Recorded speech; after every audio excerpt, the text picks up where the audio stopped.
Le son est un phénomène vibratoire. Alors comme promis dans la vidéo précédente, nous allons commencer notre série de formations sur la technique du son. Alors, nous n'allons pas quand même aborder cette notion sans tout d'abord parler de l'existence du son. C'est quoi le son? D'aucuns me diront que le son c'est le bruit, le son c'est la musique, le son c'est la parole.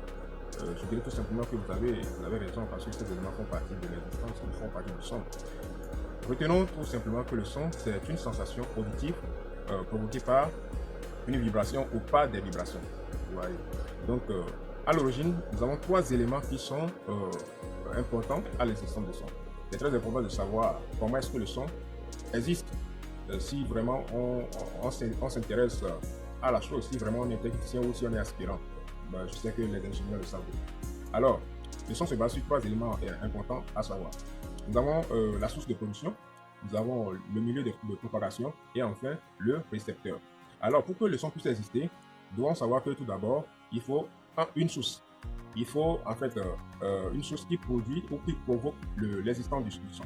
Et ensuite, le milieu de propagation, c'est ce milieu qui permet le voyage du son d'un point A à un point B.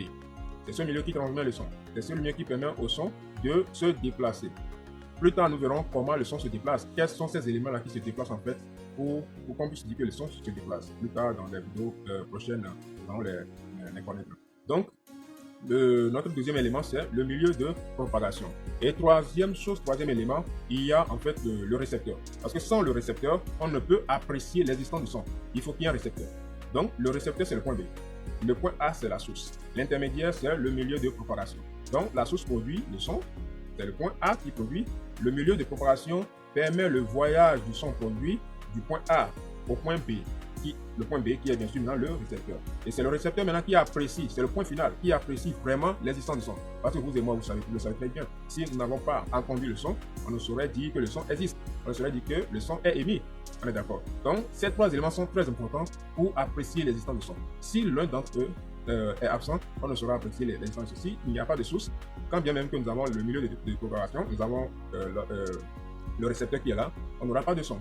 Si la source est là, la source produit, et que nous ne sommes pas dans un milieu de propagation, parce qu'il y a un milieu qui ne propage pas le son. Il y a un milieu qui ne propage pas le son, nous allons y revenir.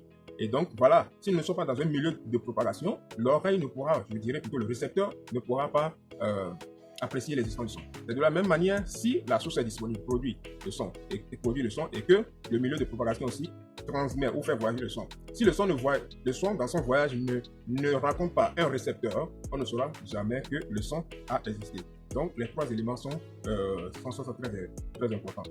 Voilà, retenez ça. Maintenant, en termes d'exemple, comme source, nous avons les instruments de musique pour ceux qui sont musiciens. Nous avons différentes sources. Et du fait même que vous prenez deux objets que vous cognez, ça produit le son. Quand vous prenez une guitare et que vous frottez les cordes, la vibration des cordes produit du son. Ou le décollage d'un avion aussi produit du son, ça produit un bruit. Le bruit aussi c'est du son. Maintenant, à nous de savoir de quel son il s'agit de notre côté en tant que technicien de son. On ne mise pas un bruit, mais on mise plutôt de bons signaux ou de bons sons. Nous allons y revenir. Donc, voilà, en termes de sources, nous avons la batterie, par exemple, au bâtiment qui produit le son. Nous avons le piano, ça c'est une excitation électrique ou électronique qui produit le son. Nous avons quoi encore? Nous avons les instruments à vent aussi qui produisent le son. Maintenant, en parlant de milieu de propagation, nous avons plusieurs milieux de propagation. Il y a trois milieux. Nous avons le milieu solide, ça parle des objets, du fer ou du bois ou des pierres. Je dis, voilà, le mur, ce sont des milieux solides qui transmettent le son. Nous avons le milieu je vais dire gazeux.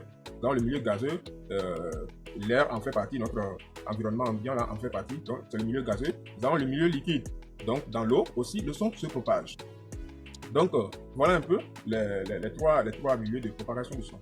Je parlais d'un milieu qui ne propage pas le son, c'est dans l'espace, en dehors de la Terre, du globe terrestre. Dans l'espace, lorsqu'on se trouve dans l'espace, le son n'est pas transmis, le son ne propage pas. Pourquoi cela est ainsi? Prochainement, dans les vidéos qui suivront, nous allons comprendre comment cela se passe. Et en dernier lieu, nous avons le récepteur. Le récepteur, c'est l'oreille, l'ouïe. Sans l'oreille, nous ne saurons apprécier le son. Donc, le récepteur, dans ce cas, c'est nos oreilles c'est l'ouïe, donc nos oreilles qui nous permettent d'entendre le son et d'apprécier le son. Donc voilà, dans la prochaine vidéo, nous allons aborder c'est quoi un sonorisateur et c'est quoi son rôle. Alors si tu es resté à ce niveau, c'est que tu as aimé ce contenu. N'hésite pas à t'abonner, à liker et à partager ce contenu sur cette vidéo autour de toi. À bientôt.